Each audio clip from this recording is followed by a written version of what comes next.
paling tinggi yang pernah dapat dalam lebih kurang 15 ke.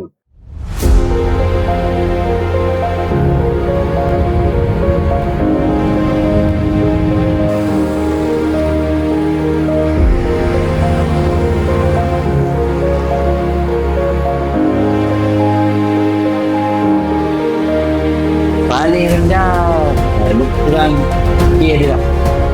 Itu masih hujan.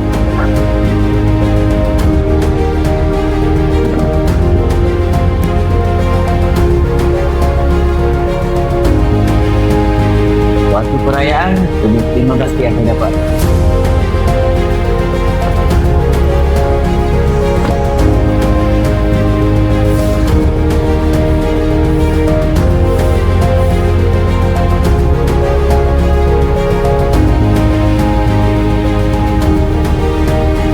Kalau kira first time dulu saya sendiri pun tak yakin sebenarnya.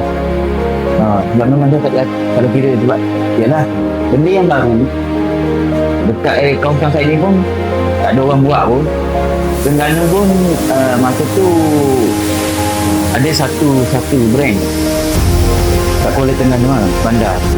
Tapi masa tu brand tu pun masih tak beroperasi lagi. Dia dalam renovation juga. Kira antara saya dengan dia tu lebih kurang lah starting. Jadi saya minta bernasib lah untuk buat kawan ni.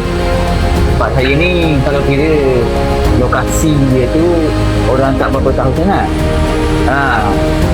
Cuma laluan jalan tu adalah sibuk sikit, maknanya orang dah lalu sana mesti orang baru orang tahu lah. Saya tak pernah search pun dalam Google tempat saya ni. Tapi kalau setiap kali perayaan memang saya tahu lah saya tinggi.